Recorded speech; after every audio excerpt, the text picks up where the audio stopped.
Well, good afternoon, everyone. Good afternoon. This is the day that the Lord has made, and we choose to rejoice and be glad in it. Before we go any further, I just want to say Happy Mother's Day to everyone.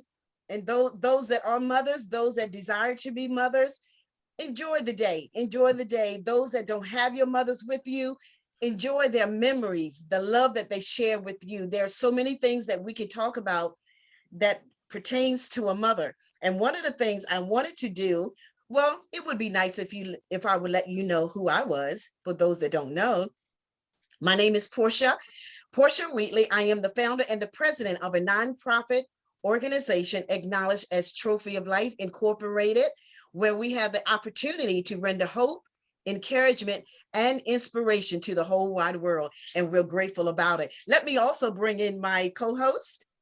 Hello, everyone. Happy Sunday and happy Mother's Day.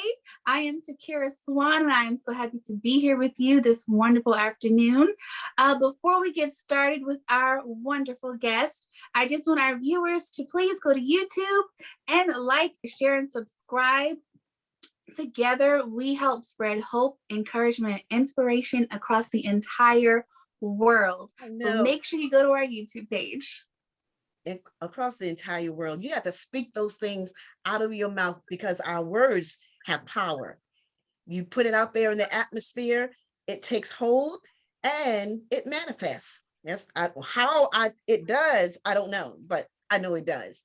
But before we even introduce our guest, I wanted to share this poem with you by Helen Steiner Rice, A Mother's Love. A mother's love is something that no one can explain. It is made of deep devotion and of sacrifice and pain. It is endless and unselfish and enduring come what may, for nothing can destroy it or take that love away. It is patient and forgiving when all others are forsaking. And it never fails or falters, even though the heart is breaking. It believes beyond believing when the world around condemns, and it glows with all the beauty of the rarest, beauteous gems. It is far beyond defining. It defines all explanation, and it still remains a secret, like the mysteries of creation. A splendor, miracle, man cannot understand, and another wondrous evidence of God's tender guiding hand. That's a mother's love. That's a mother's love right there.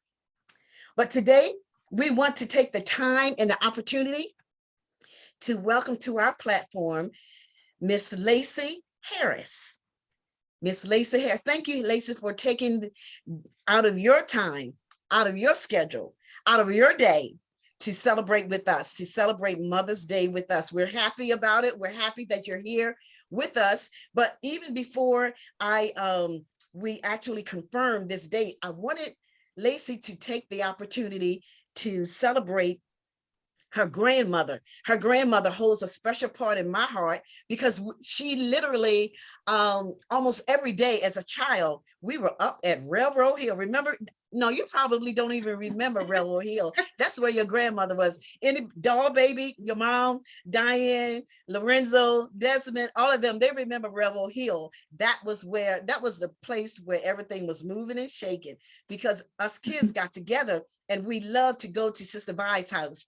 And she, every time, even as an adult, every time I saw her, she would say, "Portia, you are a sight for sore eyes." She just had that saying.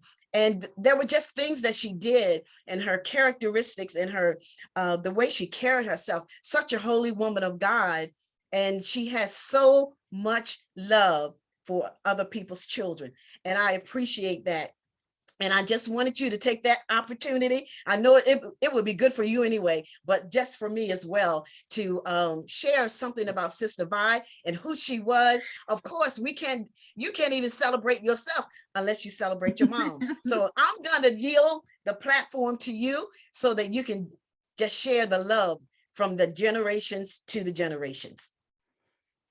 Hello, good afternoon. Thanks for having me, Miss Portia. I'm going to talk a little bit about my grandmother. Actually, about a year ago today, around this time, it was her funeral. So I'm wearing one of her favorite hats in honor of her. As everyone knows, if you knew my grandmother, she loves hats. She loves Sunday's best suits. She was an amazing Christian woman, strong in her faith. Many may know her as Viola Dennis is her family name, and she married Keys with my grandfather. And she was an awesome woman. I always remember going down to Church Creek, National Church of God, going to church with her. And then she tell us, come on, babies. And we go to her house, and she got these large dinners cooked with her punch bowl cake and her rolls. And she was always talked about, the love of God and how we should instill the love of God into our lives and go forth of being good Christian people as we go up and grow into, young ladies. She also made an impact on her community and her church as well throughout her years.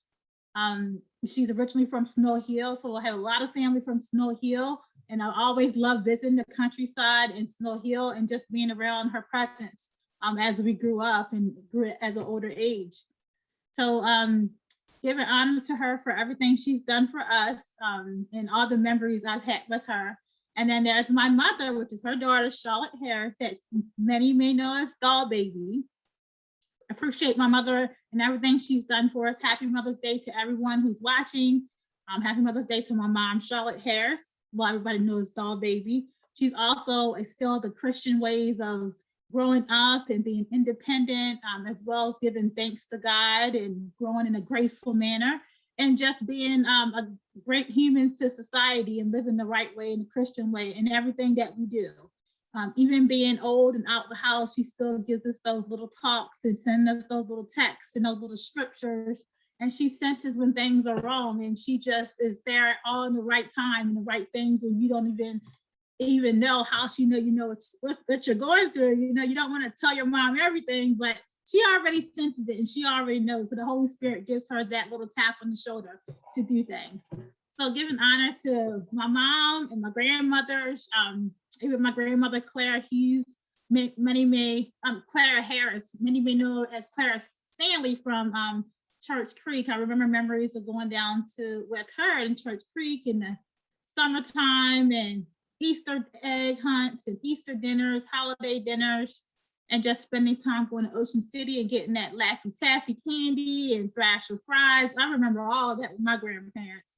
So I've had a lot of good Mother's Days with my grandparents and my mother. So I'm grateful to actually live out those memories. And now I'm a mother of a 6-year-old boy. His name is Jonathan, and Jonathan means God's gift. So I was really gung-ho. If I had a boy, his name was going to be Jonathan. I actually named him after my father.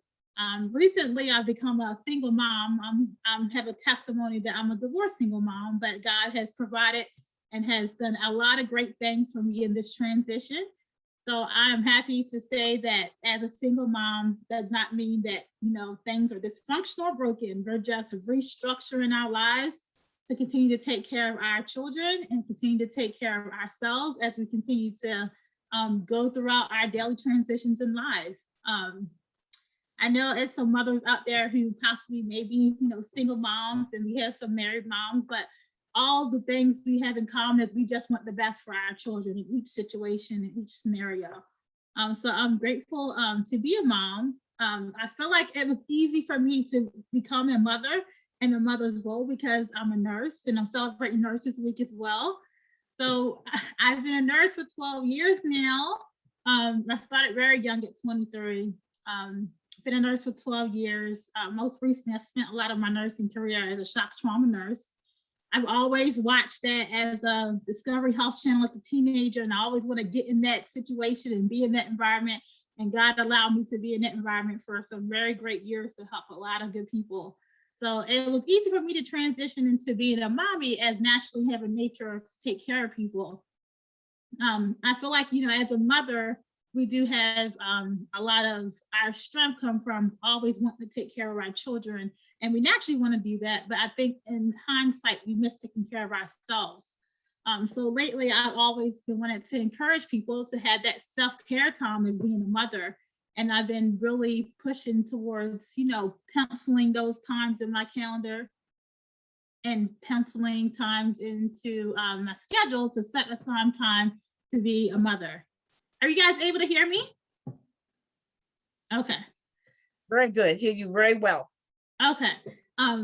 So yes, I do think, as we become mother, even if we have young children, our kids may be adult kids, as the children are younger, we all in that hustle and bustle mode, it's always something to do, cooking dinner, doing laundry, homework time. It's always something to do, but, I encourage you guys today to learn to take some self-care time for yourself, even asking a family member, can you watch the kids for a couple hours, to collect your thoughts and stay in the best mental and physical health that we can be. Because if we're not in good health for our own selves, we can't be in good health for our children and be good examples for our children. So I encourage us to, to do those things that we need to do, as a mother. And as we go into our transitions as being a mom, as our kids get older, ask God for that grace and that structure to raise our kids, especially in this society with the pandemic. Lacey? Yes. I lost you. I can't see you. There you are. There you are. There I am. All right. We heard everything. We heard everything. Though. Great. Does anybody in the crowd can understand everything I'm saying or can relate? I do believe so. And can you share a little bit about your transition, even as being your mom, your protective mom, loving your child, taking time for yourself? But can you share a little bit about your becoming a divorce? Now, are you divorced or are you becoming divorced? Actually, I finalized in my divorce in actually this last January. So it's been about 5 months now. As my son is 6 years old, so you can understand that trying to explain to your 6-year-old son that, mommy and daddy are not best friends anymore. We can't live together anymore because we have different views about different things. So I was very transparent with my son about being as honest as much as possible in a state that he can understand as a child, all while still maintaining neutral sides and letting him understand what mommy likes to do for him and what daddy likes to do with him. I really never been about, disrespecting the other party towards my son. I would like him to form his own thoughts, his own opinions about, how we individually raise him. And children can sense, different parenting styles, and they can sense different energies.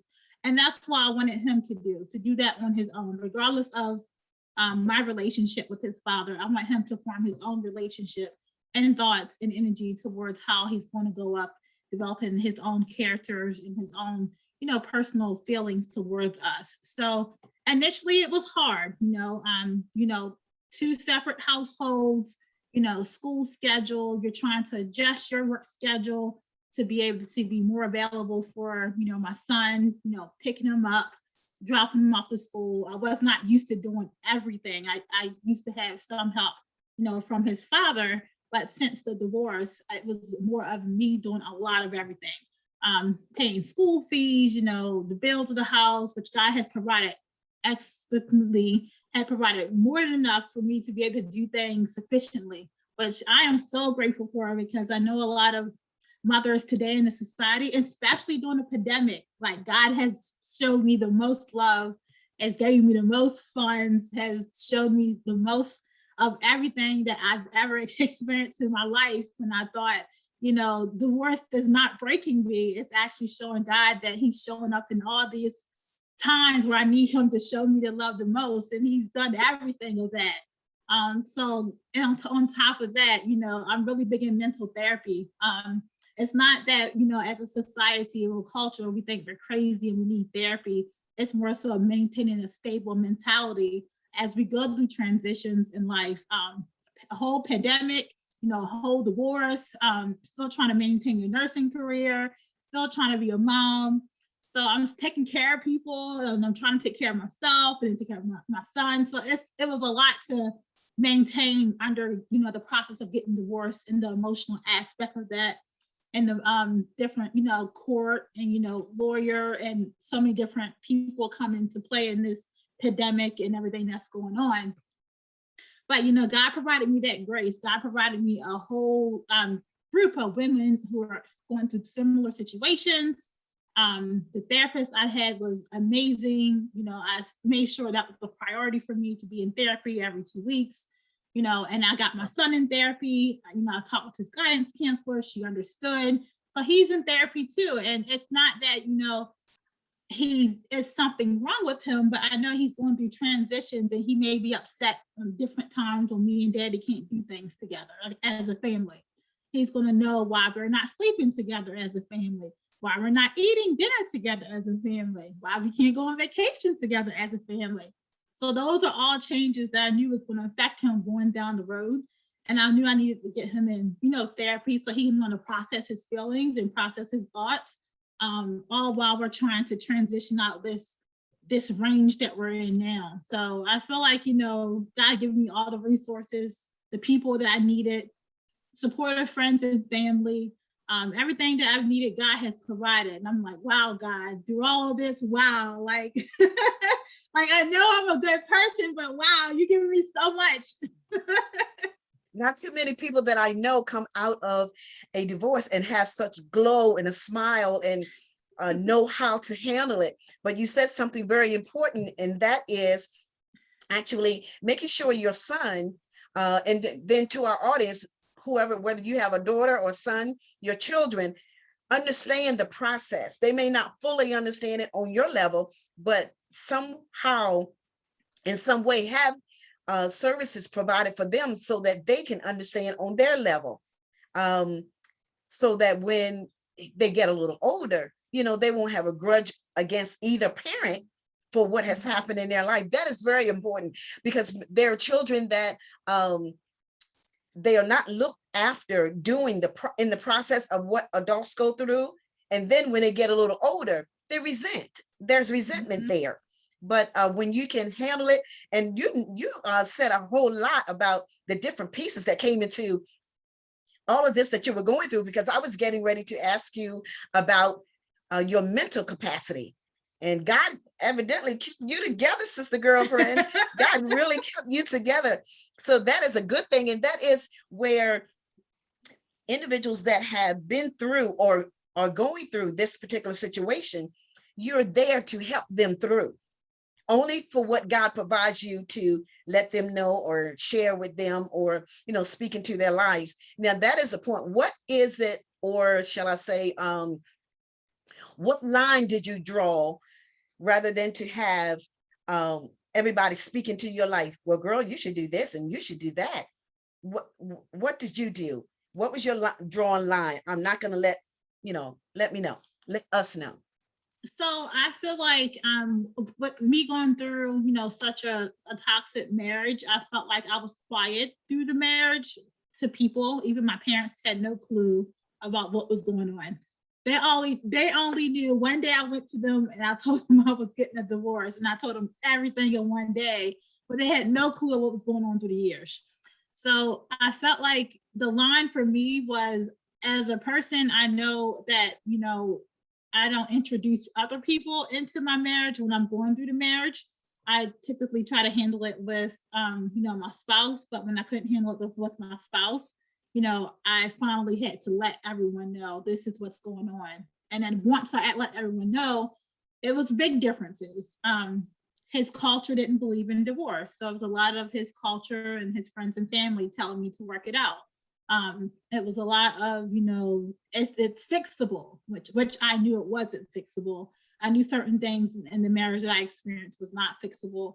It wasn't right. It was a lot of things going on way too long that God gave me plenty of signs. These are red flags, and it wasn't right for me to continue in the marriage.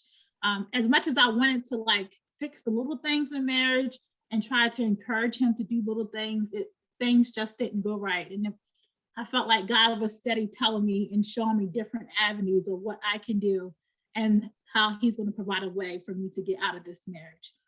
So on top of just learning who I was as a person, also learning who he was as a person, even more learning of what God is as a God, and how he allows us as humans to experience good things in our life. And he does not intend for us to suffer while we're in marriages, because he didn't intend marriages to be like that way.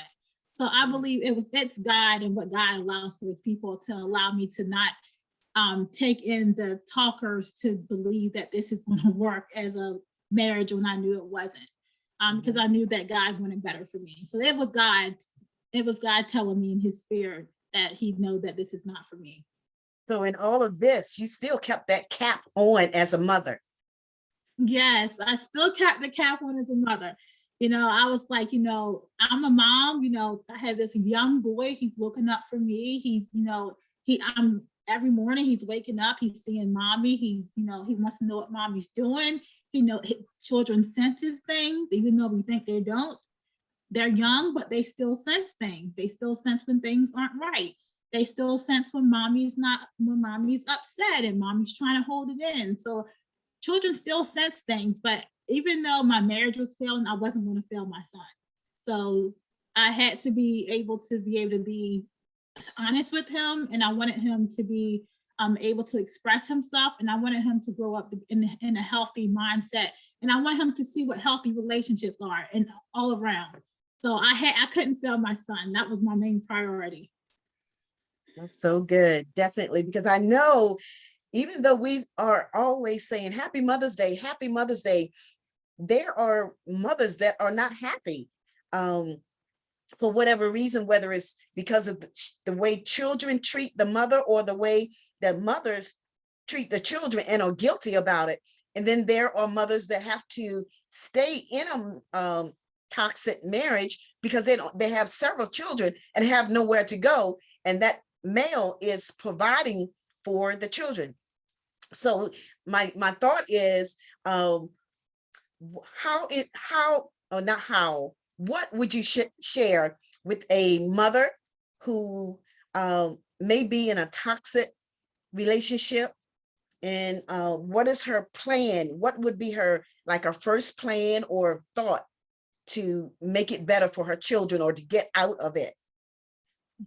So for moms who are currently in toxic marriages, or feel like they don't have the resources to leave the home or to provide for the children, I would say if it's a matter of resources, I would say the first thing she could do is simply just send an email to their teacher's guidance counselor to ask them for resources for mental health services.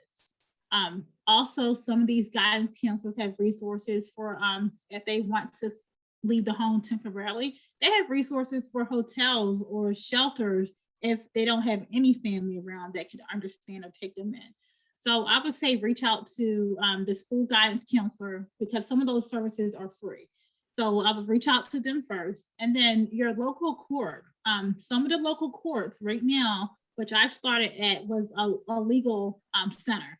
So some of the courts have a legal center where you can go and you can ask different questions about resources for legal resources, also resources for counseling, mental therapy, resources for subsidized housing or stipends. Currently with the pandemic, they're giving a lot of breaks for mothers and children right now, either for paying water bills or paying electricity bill for 3 months, or even holding up the mortgage for 3 to 6 months. Okay. Or even moving in with a room for a discounted rate. So they can start off with their children's school to express those needs. If they prefer not to start the school, always go to the local court, and they can have resources for helping families who really feel like they need to get out of their situations. Okay. And I want the audience to know it's not necessarily that I'm condoning breaking up a marriage or anything, but you're not going to stay there and be abused physically, mentally, or whatever abuse. I mean, the very person that's telling you to stay is the very person that is not happening to. So sit down, take several seats until, you know my story, walk in my shoes for a moment, and then, you can give me some advice. So audience, don't come for me. Don't come for me if I say, take a hike. I'm just IJS. I'm just saying. So, but yeah, thank you so very much for sharing that information, because like I said, in all of that you experienced, you still held that cap on, kept it on, even when it might have been tilted a little bit, you still held that hat on, kept it on, for your son. A mother is a mother all the way to the end. And there are times when mothers will fight for their children. You know, I'm not a fighter. I'm so sweet. I'm so sweet. But don't bother. My children are grown too. But anyway, okay, all right. I'm gonna bring it back. Anyway, thank you, Lacey. I appreciate it. I still have, like I said, I still have memories of Sister Vi, and even your aunt Diane was my maid of honor at my wedding. I that's my friend right there. That's my good friend.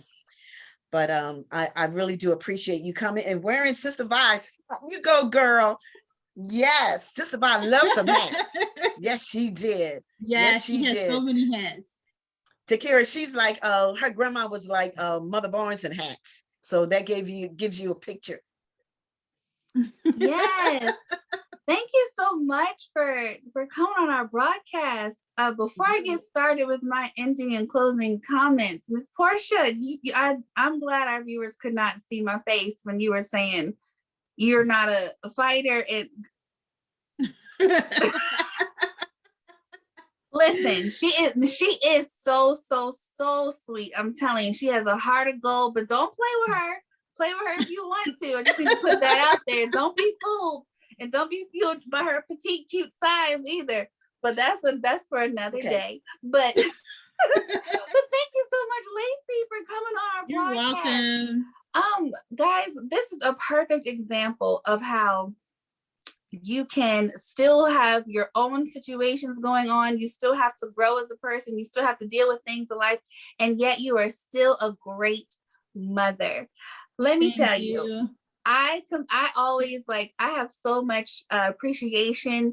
I always commend wonderful mothers because I know I'm not a mother myself right now, but I know it's hard to be a mom, especially to be a single mother. I've watched, friends and family, and it's like having a job you can never quit and having roommates and coworkers you can't get rid of, and that take all your money. So I definitely know that, being a mother is a lot of hard work. And I just want to commend and applaud everyone who has been a wonderful mother with style and grace, no matter what you've been through. You didn't let your situation of anything you've gone through, change the way you were being a mother, which is so important. So thank you so much. And viewers, please share this. This is a wonderful, wonderful broadcast to share on Mother's Day. Thank you. I think everyone will gain something from watching this, and I know I have. And I just want to commend you for being a beautiful mother and a beautiful soul inside and out. So thank you so much for coming. And before we close out, I just want to remind everyone.